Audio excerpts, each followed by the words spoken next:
Hi everyone, it's Jeremy. Welcome to my office. Doesn't look like much, but yeah, it's nice and I like it. Um, it's yes. In case you're wondering, I am using both a laptop and a PC. It's just that some editing work requires a PC that's a bit more powerful than a laptop. Granted that this laptop is powerful by itself, but it's still not as powerful as a PC. But that's really not the video I want to make. It's January 10th right now when I'm recording this. I'm not sure when you will see it, um, but Chinese New Year is around the corner in 2025. It's 29th of January, and I was just thinking about. Well, actually, it was reminded to me um, all the things that people like during Chinese New Year, and then I got to thinking that growing up, Chinese New Year really wasn't much fun, and I think the people that you're spending time with during Chinese New Year plays a very important role, plays a very important part in whether or not you enjoy Chinese New Year. And being Asian, loud noises tend to come with territory. From loud relatives to loud noises like the lion dance, right? The cymbals clanging, fireworks, firecrackers. Who can forget that? Especially now in Malaysia, it's legal to buy and sell firecrackers. So yeah, it's like a war zone every time there's any sort of seasonal thing like Christmas, Chinese New Year, Hari Raya. But that also means that it is a bit of a struggle, a bit of a pain to celebrate Chinese New Year. So one thing that I sort of brought up before is that I have sensory overload. It will appear different to different people, but for me personally, when I get overloaded or when there's just too much going on, I I cannot function and I shut down. I don't know what's going on. And it's like I cannot make any sense of anything that is being said to me. It all just sounds like noise, and it's not a fun place to be in, where your nerves are shot. Your nerves are just going wild, and you're trying to make sense of everything that's happening, and your brain is translating things into a different language that neither you nor your body can understand. You want to move, but you can't. You want to speak, but you cannot. You want to understand whatever you're seeing or hearing, but it just doesn't click.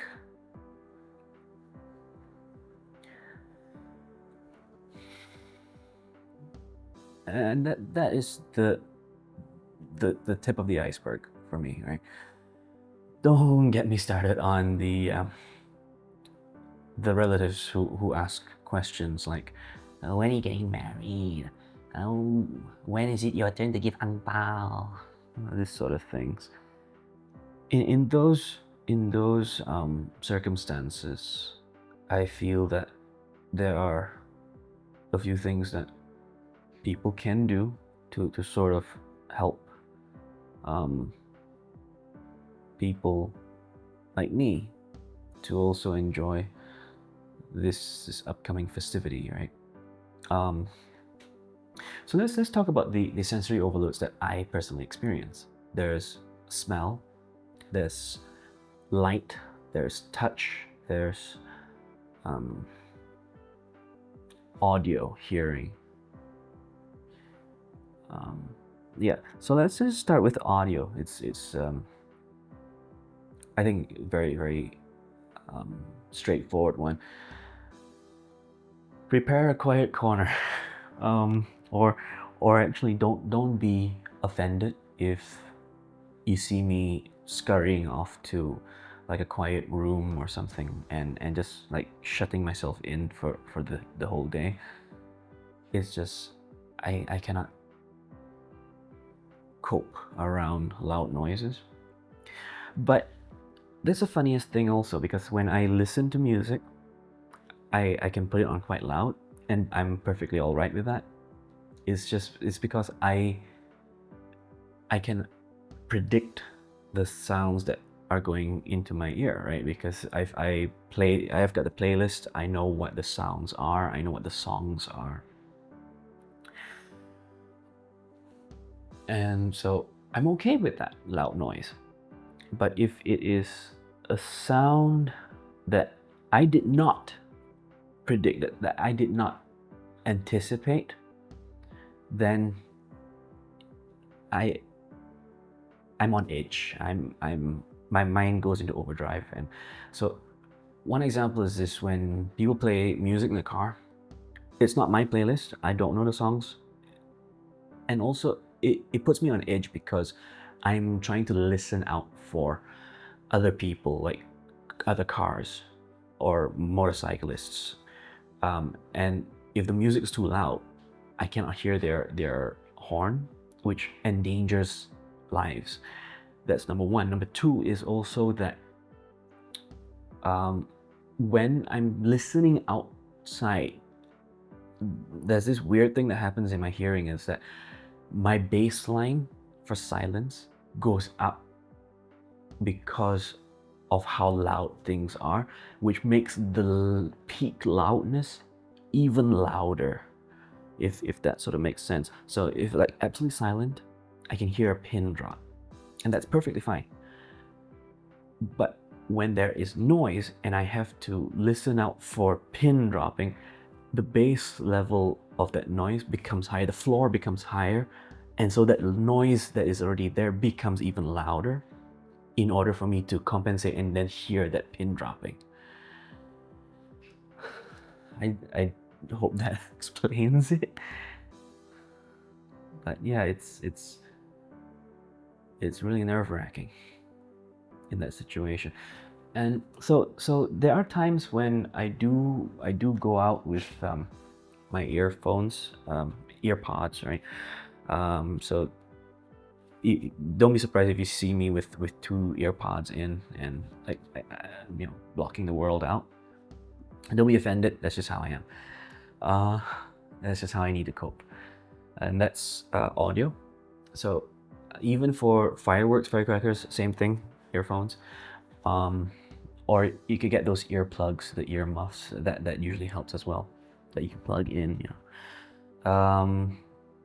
Then there's lights. Okay, so for lights, I normally have to be very Asian about this and do this.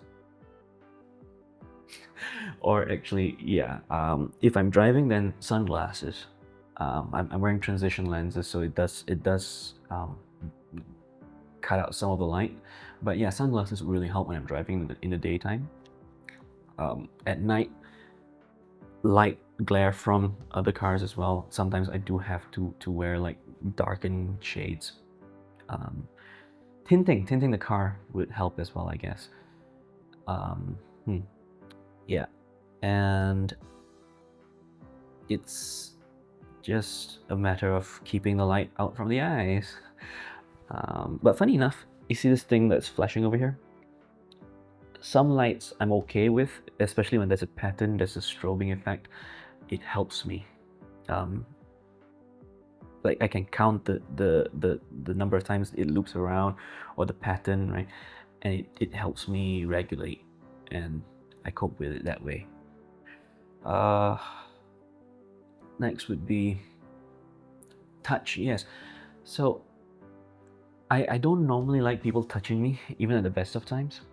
And it sort of feels like that feeling of chalk when it gets under your fingernails.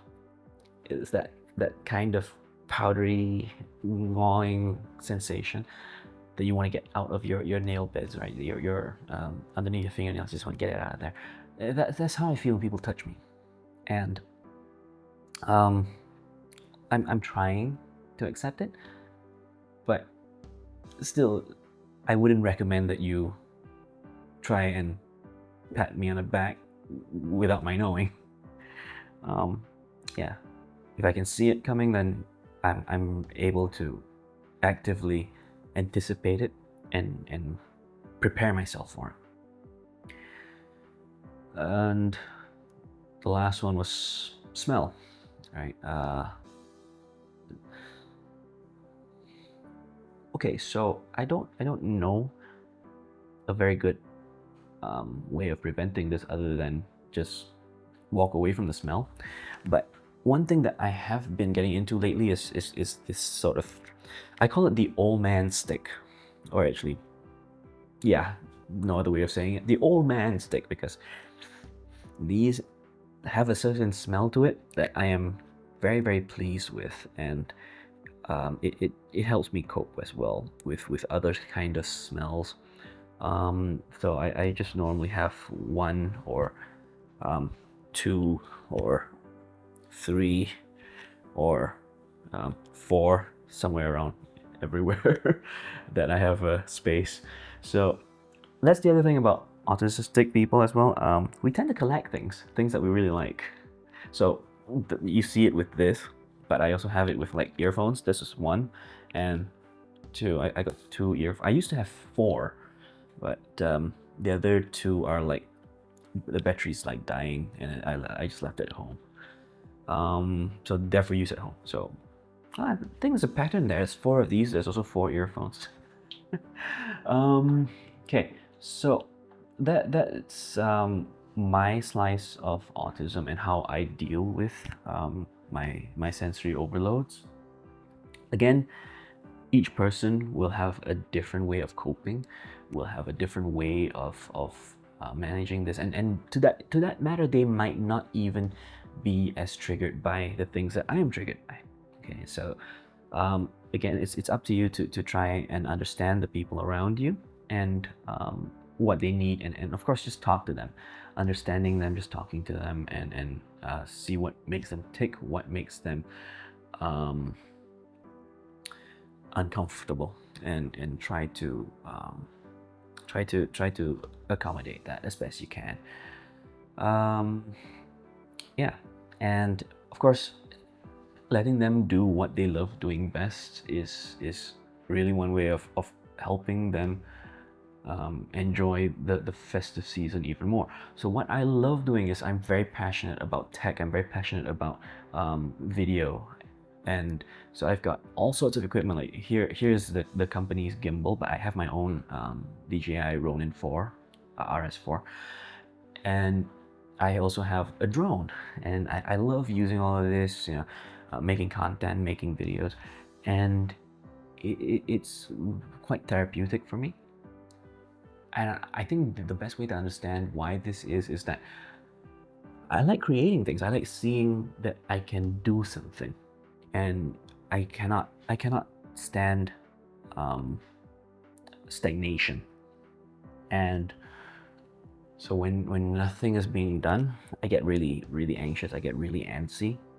But when I can do something, I can make a video, I can shoot something, I can get something done, there's progress to be seen, there are milestones that I can reach, there's something concrete, and I know that I'm not wasting my life away. But again, that's just me, and yeah. So I usually fly my drone, and if I can get like some videos up of the shots that I took for fireworks or anything. I think they're on Instagram. I'll just put them up here somewhere during this video, and yeah, it's things that I like doing. And I think, yeah, this is a good time to start wrapping things up now. I think to conclude everything, um, it's a stressful time. Chinese New Year, anything, as long as we have to as long as I have to interact with other people, it's stressful and it's quite unnerving.